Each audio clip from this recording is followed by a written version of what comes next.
Assalamualaikum warahmatullahi wabarakatuh. Bagaimana kabarnya rekan-rekan sekalian?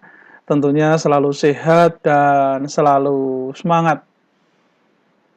Rekan-rekan, pada kesempatan kali ini kita akan belajar sedikit mengenai desain produk industri. Baik itu proses perancangan, kemudian proses menggambar, kemudian proses manufakturnya, maupun dari sudut pandang yang lain. Tentunya manakala kita bisa mendapatkan posisi di perusahaan sebagai seorang supervisor, kita sudah siap, maupun kita sebagai seorang manajer di perusahaan manufaktur, di mana kita harus setiap saat mengikuti perkembangan zaman. Tentunya kita juga dapat memposisikan di divisi atau departemen tersebut. Baiklah, pernah suatu saat saya mendapatkan musibah di mana ada satu unit mobil yang kebetulan disewakan. Sore hari ada orang yang memberikan informasi kepada saya bahwa mobil yang dirental ditabrak dari belakang, kemudian di bagian sisi depan kanan mengenai mobil yang ada di depan samping, dan itu tentunya menjadi pembelajaran yang berharga. Salah satunya pada saat saya melihat mobil, ternyata memang karena produk yang digunakan, materialnya sekarang sudah mulai berpindah. Kalau sebelumnya menggunakan material plat, sekarang sudah menggunakan material plastik. Dan ini menjadi kesempatan buat perusahaan manufaktur untuk membuat sebuah inovasi sehingga produk yang dibawa atau yang digunakan ini bisa menjadi lebih ringan. Ini adalah kondisi mobil di mana waktu itu terjadi kecelakaan, tabrakan, dan material yang digunakan ini adalah material plastik, khususnya yang digunakan sebagai bodi mobil. Di mobil-mobil zaman dulu, plat yang digunakan berukuran mulai dari yang tipis sampai yang agak tebal dan sampai yang tebal. Sehingga berat beban kendaraan itu lebih berat daripada mobil-mobil yang keluaran sekarang. Kemudian setelah itu tentunya ada asuransi sehingga mobil tersebut diperbaiki di bengkel. Seperti apa proses perbaikan, pembuatan, dan seterusnya yang ada di perusahaan dalam rangka memberikan fasilitas pelayanan kepada konsumen. Ini adalah rantai organisasi di perusahaan. Oke, ini rantai organisasinya. R&D-nya seperti ini, Research and Development-nya. Di perusahaan-perusahaan yang besar, tentunya produk yang dijual dilanjutkan dengan adanya garansi. Baik itu pada saat perawatan, penggantian komponen, maupun penggantian unit manakala produk yang dijual tersebut ada permasalahan. Kemudian pada saat kita berada di perusahaan-perusahaan yang besar, rantai organisasinya tentunya sudah bagus sekali, di mana struktur organisasi mulai dari direktur itu sudah terbagi di berbagai direktur. eh, departemen atau divisi, kemudian membawai manajer. Salah satunya adalah manajer research and development. Di organisasi perusahaan, ini bagian riset pengembangan, penelitian dan pengembangan produk. Ini antara lain ada beberapa bawahan.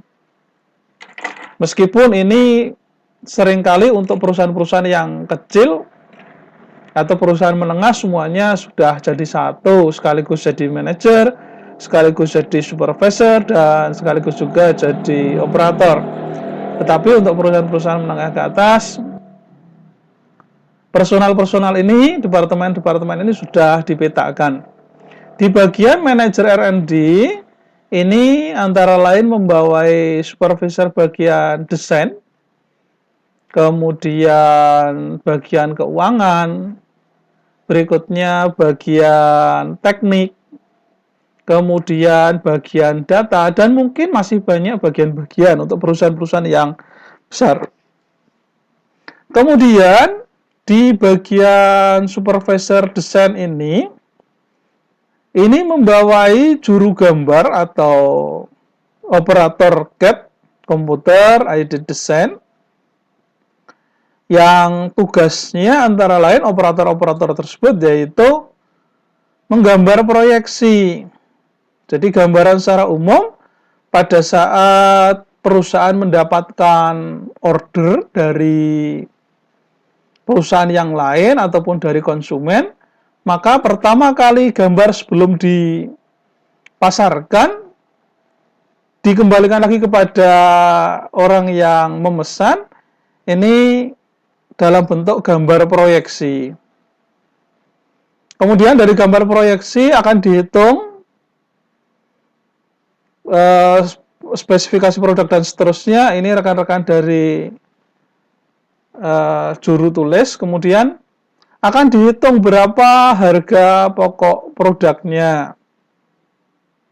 Kemudian dilanjutkan lagi berkonsultasi dengan bagian teknik dan bagian data, sehingga diberikan kepada konsumen atau pemesan gambar. Ini sudah sampai ke supervisor desain. Dari sini akan dikembalikan lagi kepada konsumen, kemudian setelah disetujui dilanjutkan dengan proses pembuatan. Tentunya yang ada di sini ini gambar komponen detail, itu untuk rekan-rekan yang desain sudah sampai pada partikel yang digunakan, sehingga seorang juru gambar ini akan bekerja sama dengan bagian teknik. Kemudian seorang juru gambar ini akan menyesuaikan bentuk produk. Sebagai contoh misalnya sepeda motor, maka akan bekerja sama dengan bagian ergonomi. Khususnya akan meminta data pengguna sepeda motor, misalnya dari genggaman tangan, kemudian tinggi tempat duduk. Ini akan meminta data antropometri yang kemudian dilanjutkan untuk proses pembuatan gambar. Bagian desain ini akan bekerja sama dengan bagian-bagian yang lain yang tentunya melewati panduan oleh seorang manajer R&D. Apa saja yang dilakukan departemen lain dalam rangka bekerja sama dengan di rantai organisasi R&D, ini bagian keuangan. Bagian keuangan ini akan menghitung matematik real kebutuhan dari belanja manusia atau tenaga atau operator yang mengerjakan, kemudian material yang dibutuhkan, harganya, kemudian mesin yang digunakan, alat mesin yang digunakan untuk pembuatan produk, kemudian akan menghitung harga pokok produknya, akan menghitung juga BEP, dan akan menghitung kebutuhan-kebutuhan yang lain termasuk pajak dari sudut pandang keuangan. Sehingga tender tersebut atau order tersebut akan diterima atau dilimpahkan kepada perusahaan lain. Ini tergantung pada supervisor yang memberikan informasi pada bagian accounting, pada bagian perhitungan keuangan. Kemudian di bagian teknik ini akan mensupport untuk proses manufaktur, proses pengerjaannya, proses produksi. Support tersebut dalam bentuk alat, peralatan-peralatan yang digunakan, kemudian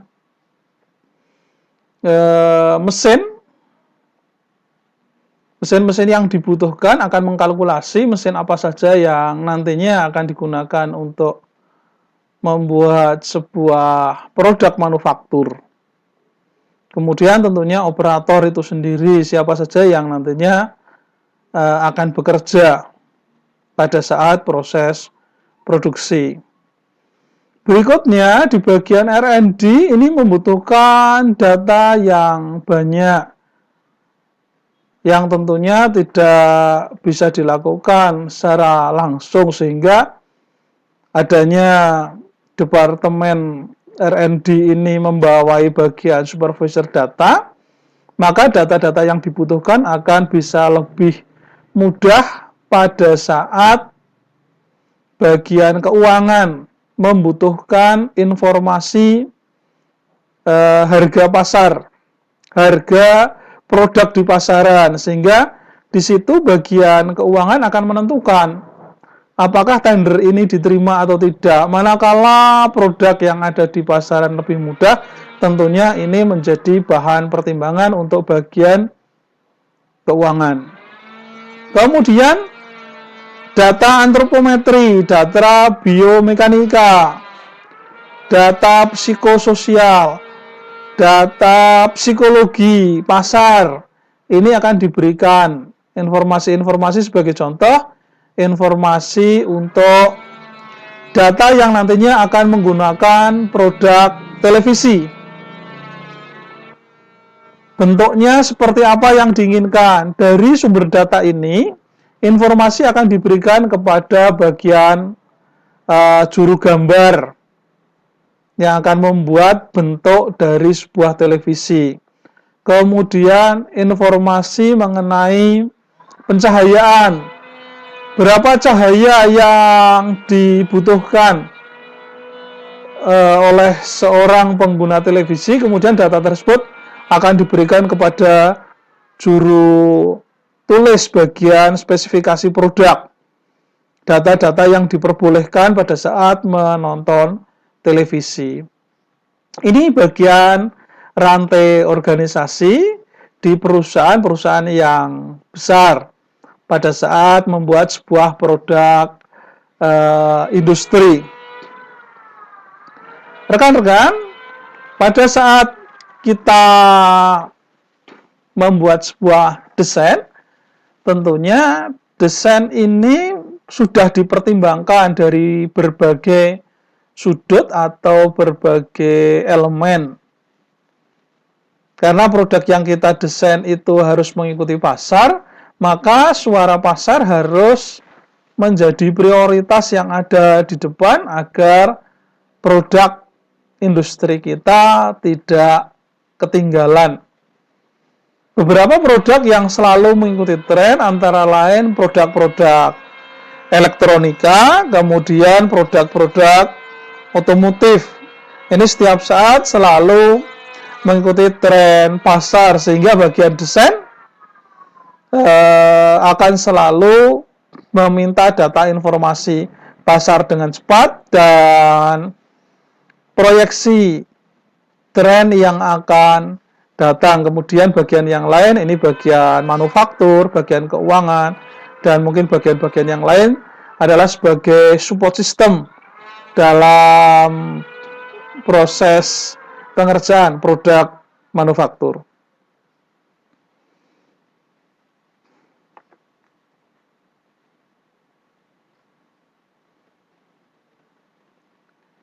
Ini adalah material-material yang digunakan pada saat kita membuat sebuah desain produk industri. Ini ada material karet yang biasa kita gunakan dalam kehidupan sehari-hari. Ini kita menggunakan banyak sekali material karet, antara lain pada saat kita mengendarai mobil maupun sepeda motor, itu material yang digunakan untuk pembuatan ban itu menggunakan material dari bahan baku karet. Dengan berbagai keistimewaan material karet, tentunya ini menjadi pertimbangan tersendiri untuk menggunakan material tersebut dalam produk-produk industri. Yang berikutnya, material ini dengan mudah kita lihat sekarang di berbagai kemasan untuk produk-produk dari material plastik. Mulai dari kita bangun tidur, kita ke kamar mandi, ada tempat sabun, kemudian ada sampo, kemudian ada pembersih wajah, itu kemasannya hampir menggunakan plastik. Kemudian untuk material-material yang lain, itu juga menggunakan plastik dari berbagai tipe dan spesifikasi penggunaan. Material ini lebih ringan dibanding dengan material pelat. Kemudian juga ada beberapa spesifikasi untuk plastik yang memang kuat terhadap guyuran air, guyuran hujan, kemudian panas. Dan istimewanya plastik, umur plastik yang panjang, ini tidak mudah korosi. Khususnya digunakan di daerah pesisir, di mana di situ angka korosinya tinggi kalau kita menggunakan logam, sementara dengan kita menggunakan plastik, ini terhindar dari korosi, termasuk pada saat kita menanam bunga, itu dengan harga yang lebih murah kita bisa menggunakan material plastik. Ini beberapa produk industri yang menggunakan material plastik. Material plastik ini juga dapat digunakan didaur ulang, kemudian digunakan untuk material-material yang lain. Berikutnya, untuk produk-produk industri ini menggunakan material kertas, khususnya untuk beberapa hiasan itu menggunakan material kertas. Kemudian untuk buku, koran, kalender, dan beberapa produk yang lain.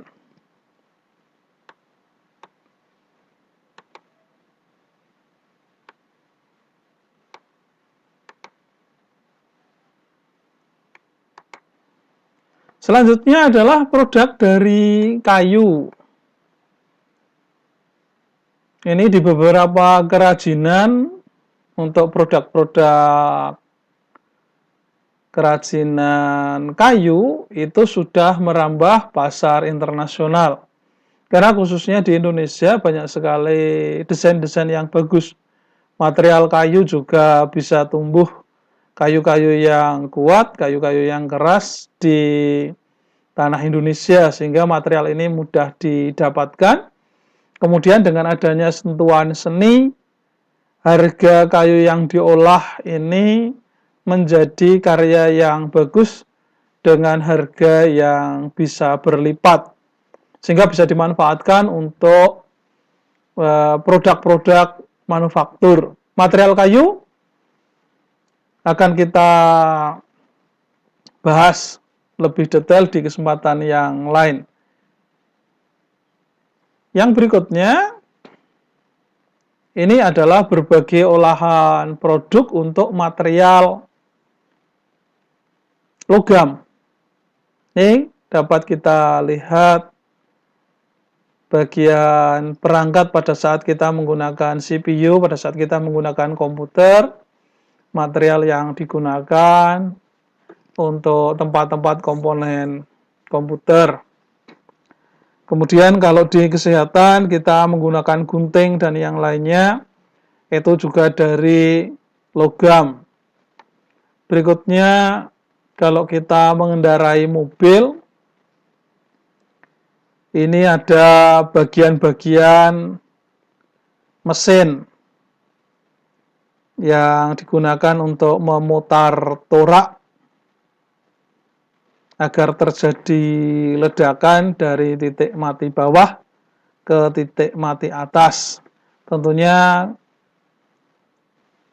material yang digunakan juga harus kuat dan tahan panas, karena setiap saat pada saat kendaraan itu dihidupkan, ini mengalami gesekan, kemudian panasnya juga tinggi.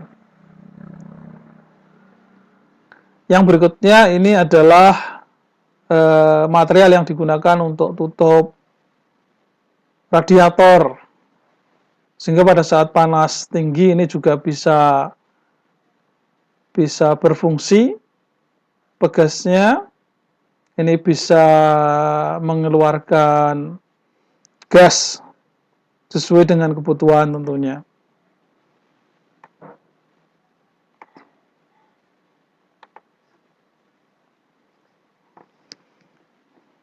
Ini berbagai olahan produk manufaktur. Pada saat nanti rekan-rekan berada di perusahaan, tentunya ada sampel-sampel produk yang sudah dihasilkan untuk produk-produk yang setiap saat akan mengikuti perkembangan kompetitor, akan mengikuti perkembangan kebutuhan pasar. Produk tersebut akan selalu berubah. Pada saat kita menghasilkan produk, agar terlihat nampak perkembangannya, kemudian dari berbagai periode, maka ada sampel produk yang rekan-rekan simpan. Jadi keluaran dari pabrikan itu tersimpan dari masa ke masa. Ini olahan produk untuk logam. Ada spoon, kemudian ada fork, ada garpunya. Kemudian ini juga sama. Oke, ini untuk bodi Formula One. Itu juga lahannya seperti ini. Dengan penggunaan material-material yang dapat dipilih sesuai dengan kebutuhan, itu akan menjadikan umur produk lebih panjang, produk lebih berkualitas, tentunya juga produk lebih indah pada saat kita lihat.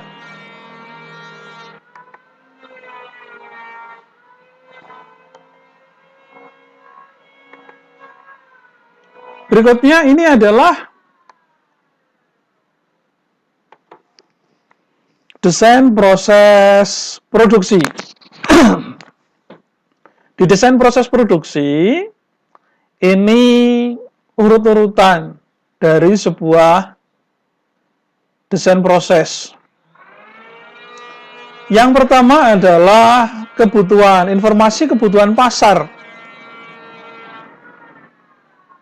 Ada perusahaan yang memang mencetak produknya tanpa melihat pasar. Ini untuk produk-produk yang memang material tersebut, materialnya tidak bisa diolah dengan varian yang beraneka ragam. Kita hanya mengolah di bagian sisi yang lain, sebagai contoh rasa, kemasan, teknik pemasaran, dan seterusnya. Misalnya produk-produk perkebunan. Ada teh, ada kopi. Ini memang produknya umur variannya panjang. Sehingga untuk satu produk mungkin bisa dikeluarkan sampai 10-20 tahun. Tidak ada perubahan. Tetapi untuk perusahaan-perusahaan yang setiap saat mengikuti perkembangan informasi pasar, sebagai contoh perusahaan otomotif, perusahaan elektronika, perusahaan komunikasi, ini akan selalu berubah sesuai dengan kebutuhan pasar. Dan informasi pasar ini menjadi ukuran, menjadi kebutuhan dalam sebuah desain, dalam sebuah proses desain ini. Sekali lagi, juru gambar hanya menerima informasi ini dari bagian marketing, dari bagian data. Karena kalau perusahaan besar masih menerjunkan bagian gambar untuk mencari informasi dari luar, tentunya ini akan memakan waktu yang lebih. Meskipun untuk perusahaan-perusahaan menengah ataupun perusahaan-perusahaan yang kecil, semuanya bisa dilakukan oleh 1-2 personal. Yang berikutnya adalah membuat sebuah konsep dan feasibility studinya dilihat dari evaluasi desain yang sudah ada, baik itu kita desain maupun redesain. Pada saat kita membuat sebuah desain, maka kompetitor menjadi ukuran buat kita. Seperti apa bentuk kompetitor. Kemudian kita tidak terlalu jauh dengan kompetitor. Berikutnya kalau misalnya kita redesain, maka produk-produk kita yang sudah ada akan kita evaluasi dengan cara kita memberikan informasi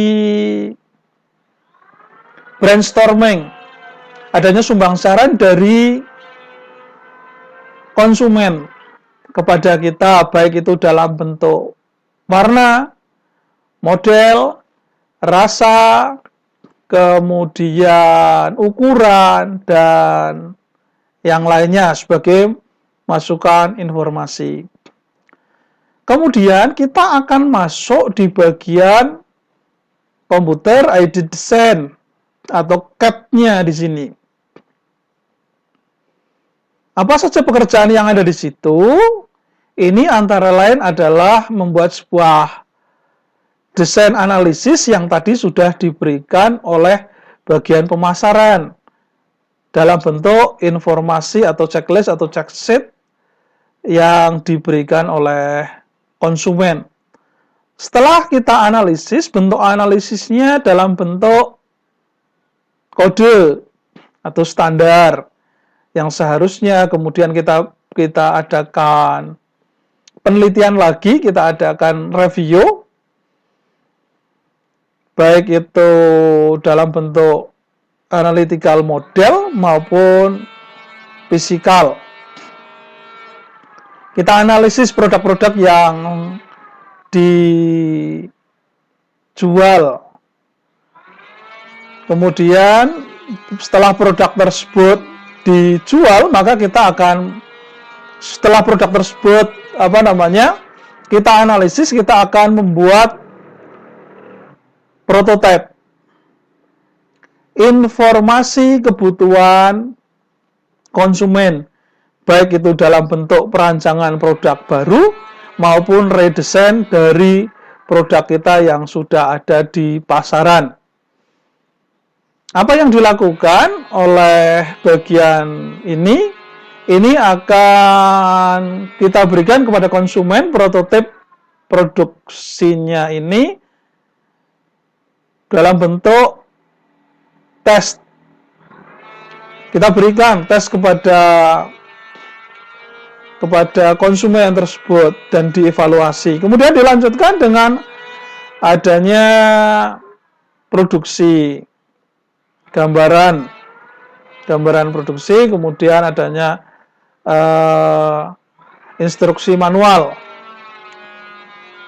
diberikan instruksi. Dari situ proses akan dilanjutkan masuk ke bagian perencanaan dan manufaktur, computer aided manufacture and process planning, computer aided manufacture dan computer aided process planning. Perencanaan apa saja yang dilakukan? Ini antara lain adalah kita melakukan spesifikasi material, di mana prosesnya ada proses dan equipment selection, kemudian juga ada safety review. Di situ kita melihat ulang sekali lagi keamanannya, keselamatannya. Kalau sudah selesai, di situ ada proses,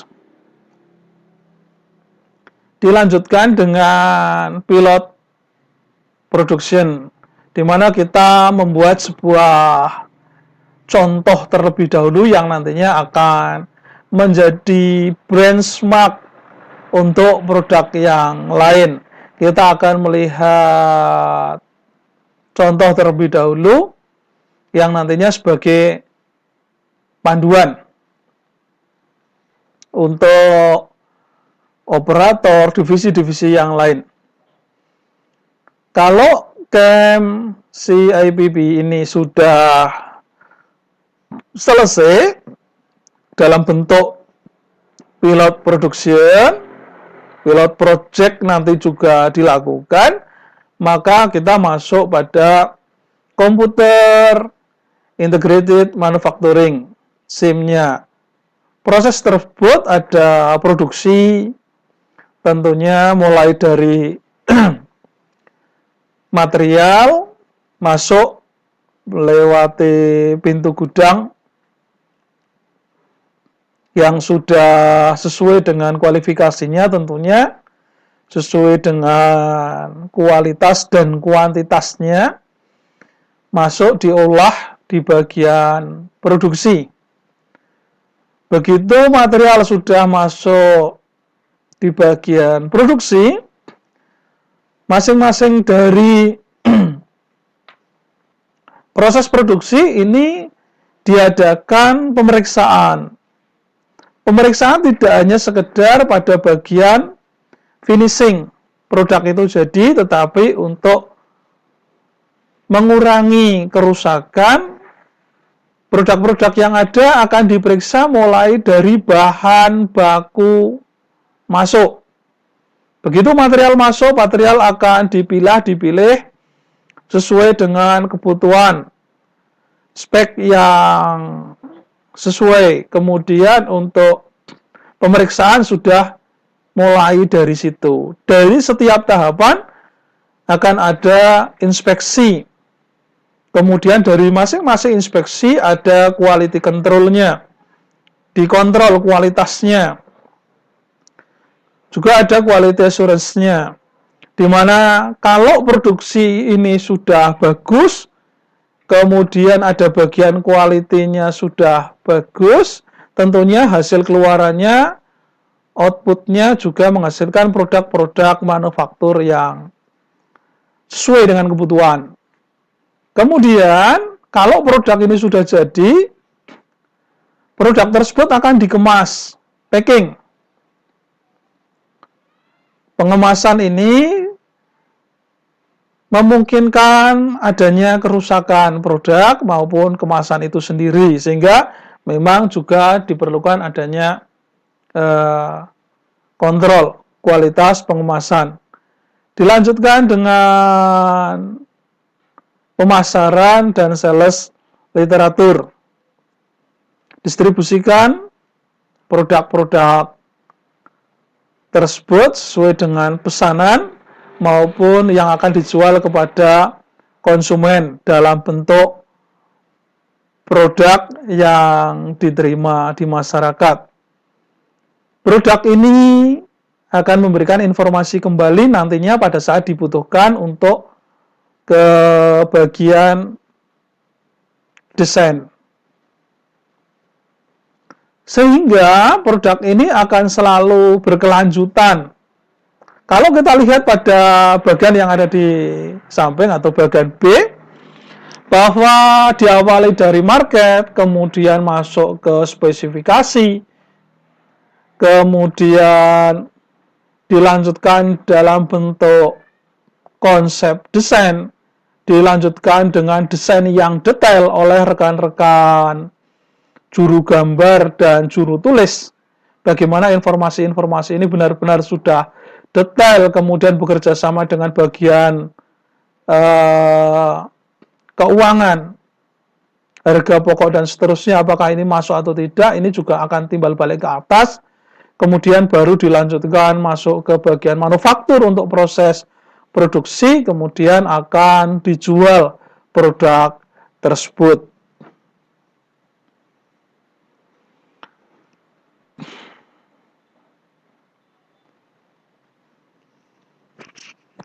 Barangkali inilah materi kita.